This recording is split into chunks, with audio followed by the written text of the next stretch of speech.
Masjid kok digembok? Itu masjid apa warnet? Ada jam-jamnya. Waktu butuh dana pembangunan, masjidnya terkesan milik umat, milik bersama. Waktu masjidnya udah jadi, umatnya dilarang masuk. Cuaks. Kemarin rame ya berita masjid digembok ya. Ini maaf-maaf kata ya, ini bukan satu-satunya masjid yang begini. Gua sama anak gua sendiri aja bahkan pernah ngalamin yang namanya diusir dari masjid. Ngusirnya juga kayak ngusir ayam lagi.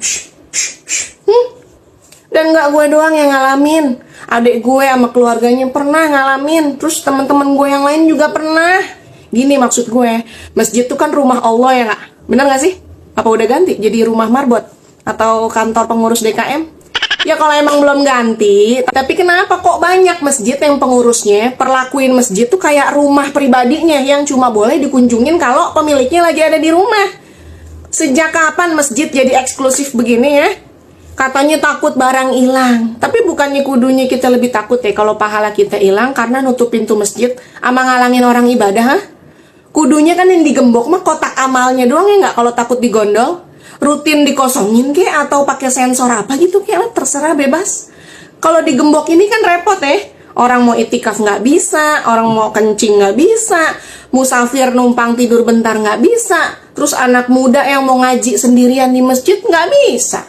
Anak-anak kecil yang kalau berisik dikit salah dimaki terus diusir ya. Terus antum nanya lagi, kenapa ya kok masjid sepi ya? Jamaahnya itu lagi ya. Kenapa ya anak-anak zaman sekarang tuh susah suruh ke masjid ya? Minta disentil lak-lakannya nih. Apa jadinya coba kalau dulu Rasulullah ngegembok sama bikin jadwal buka tutup masjidnya? Abu Hurairah mungkin nggak bakal jadi ulama. Karena tempat belajar ini bukan di universitas, tapi di serambi masjid. Anak kecil yang berisik dikit langsung dibentak, diusir. Yang akhirnya kita kehilangan calon Abu Hurairah masa depan. Kata gue mah jangan heran kalau jamaahnya kabur. Wajar kalau umat sekarang stagnan, karena pusatnya aja digembok. Rasulullah justru ngebiarin para ahlu sufa buat tinggal di masjid. Ahlu sufa ini kan sekelompok sahabat Nabi yang hidupnya menetap di Masjid Nabawi. Karena apa? Karena miskin dan gak punya tempat tinggal. Yang hasilnya lebih dari 5.000 hadis Abu Hurairah riwayatin. Belum lagi ada Salman Al-Farisi dan lainnya. Ada ratusan ahlu sufa yang tinggal sama aktif di masjid. Jadi zaman Nabi itu masjid itu sebagai pusat dakwah, jadi pusat pendidikan, pusat pengaduan sosial, pusat strategi perang, tempat tinggal orang miskin, apalagi tempat healingnya orang galau, bahkan tempat nongkrongnya para sahabat sambil belajar, bukan cuma buat sholat. Kalau masjid digembok, kita bukan cuma nutup pintunya pak, tapi mutus jalan orang menuju Allah. Kita yang bikin masjid jadi downgrade, tau gak? Dari fungsi masjid sebagai pusat peradaban jadi cuma jadi spot sholat 5 waktu. Dari tempat ngebangun umat jadi tempat store kewajiban doang.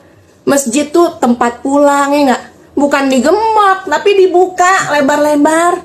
Jamaah datang tuh disambut sebagaimana tamu, bukan malah dicurigain mau maling sendal nih dari mukanya nih, dari aura mukanya nih. Ini bikin berisik masjid nih pasti nih anak nih. Ini bikin kotor lantai nih pasti nih nenek-nenek nih. Bukan ngerangkul, malah mukul. Karena masjid megah, kalau tanpa ruh orang-orang di dalamnya yang ngidupin menjadinya kayak apa? Kayak museum. Museum.